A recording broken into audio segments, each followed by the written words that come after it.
दर्शकों ब्रेक तो बाद ਤੁਹਾਡਾ ਸਵਾਗਤ ਹੈ ਜੀ। ਡਾਕਟਰ ਸਾਹਿਬ ਸਾਡਾ ਅਗਲਾ ਫੇਸਬੁੱਕ ਮੈਸੇਜ ਆਇਆ ਹੈ ਸੰਦੀਪ ਸਿੰਘ ਜੀ ਦਾ ਜਲੰਧਰ ਤੋਂ। ਇਹ ਲਿਖਦੇ ਹਨ ਵਾਹਿਗੁਰੂ ਜੀ ਕਾ ਖਾਲਸਾ ਵਾਹਿਗੁਰੂ ਜੀ ਕੀ ਫਤਿਹ।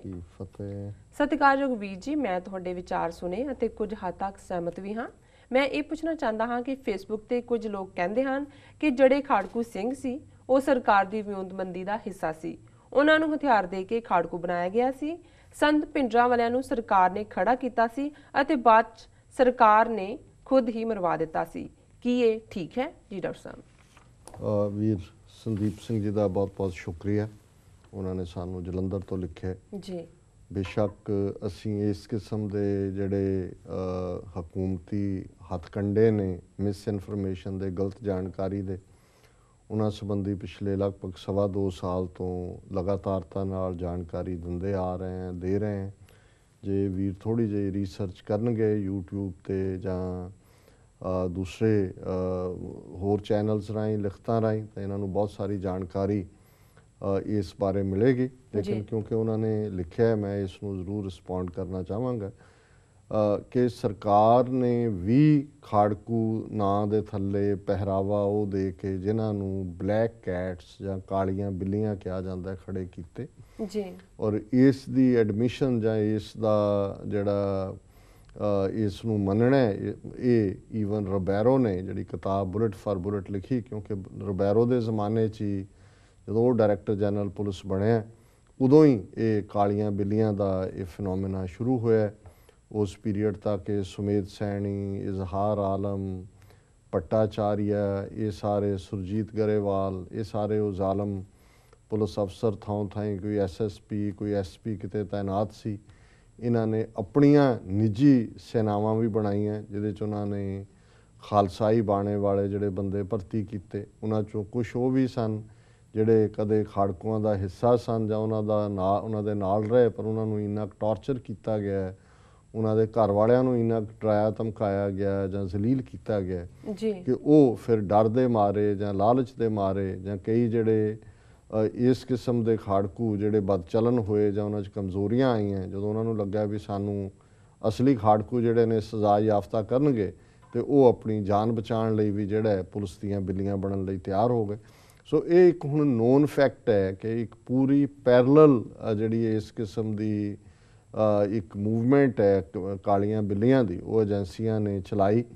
उन्हां नूं सिख घरां दे विच ही भेजिआ जिथे कि सिखां उन्हां दे लई जुझारू लहर लई हमदर्दी सी, उत्थे ही उन्हां दीयां बच्चियां नाल बदफैलियां करते रहे, उत्थे ही रोटी खा के रात निकलना तो सवेरे पुलिस ने उत्थे ही जाके जिहड़ा धावा बोल देना कि जी रात तुसीं खाड़कुआं नूं जिहड़ा वो रोटियां खवाईयां ने। सो बहुत सारे वाक़या ये हुण एक नोन फैक्ट है। बाकी जिथे तक ये चार्ज है कि जी संत पिंडरां वालियां नूं सरकार ने खड़ा किया तो फिर सरकार ने ही मार दिता है। हुण देखो हकूमतां दे कोल जिन्ने साधन हुंदे ने गलत बयानी दे, गलत प्रचार दे, उन्होंने ये मल्टीपल मिस इनफॉर्मेशन दे चैनल खोले जी। एक पासे उन्होंने पिंडरां वालियां नूं इन्ना खूंखार रूप दे विच हिंदू विरोधी बना के मीडिया राहीं प्रेजेंट किया है कि हिंदुआं दे विच एक खौफ पैदा कर दिता है कि भी ये तां साडे खून दा प्यासा बंदा है।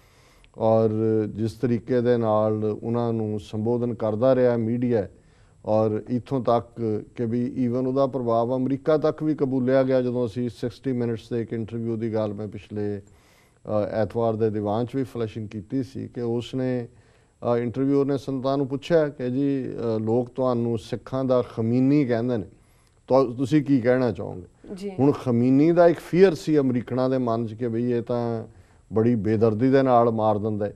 तो उन्होंने कहा जी मैं तो गुरु का सिख है, इस तो वध के मैं कुछ नहीं है, तो जो सेवा गुरु ने मेरे तो लैनी है मैं वही सेवा कर रहा। सो ज़ाहिर है कि भी ये प्रोपेगेंडा भी, और दूजे पासे अकालियां राहीं, क्योंकि अकाली सरकार दे नाल रले हुए सी और अकाली बेईमान बिल्कुल विके हुए।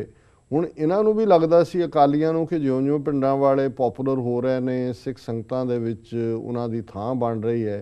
हालां उन्होंने ऐलान किया है कि भी मैं कोई जथेदारी, कोई लीडरी, कोई मेरे टब्बर का भी कोई लै जाए तो तुसीं जिहड़ा तुहाडीआं जुत्तियां ते मेरा सिर, ये उन्होंने इस किस्म के बड़े सीधे रस्टिक शब्दों च उन्हों का कहना सी। पर इस गल नूं भी अकालियां ने भी ज़्यादा प्रचारिया ਕਿ ਜੀ ਦੇਖੋ ਇਹ ਤਾਂ ਜਿਹੜਾ ਸਰਕਾਰ ਨੇ ਖੜਾ ਕੀਤਾ ਹੈ ਜੀ, ਗਿਆਨੀ ਜ਼ੈਲ ਸਿੰਘ ਨੇ ਖੜਾ ਕੀਤਾ ਹੈ, ਸੰਜੇ ਗਾਂਧੀ ਨੇ ਖੜਾ ਕੀਤਾ ਹੈ ਜੀ। ਹੁਣ ਜਿਹੜੇ ਇਹੋ ਜਿਹਾ ਪ੍ਰਚਾਰ ਕਰਨ ਵਾਲੇ ਸੀ, ਹੁਣ ਤਾਂ ਸਾਹਮਣੇ ਆ ਗਿਆ ਕਿ ਕਿਵੇਂ ਧਰਮ ਯੁੱਧ ਮੋਰਚਾ ਚੱਲ ਰਿਹਾ ਤੇ ਲਗਭਗ 18 ਮੀਟਿੰਗਾਂ ਅਕਾਲੀਆਂ ਨੇ ਸਰਕਾਰੀ ਵਜ਼ੀਰਾਂ ਔਰ ਉਹਨਾਂ ਦੇ ਨੁਮਾਇੰਦਿਆਂ ਦੇ ਨਾਲ ਕੀਤੀਆਂ ਨੇ।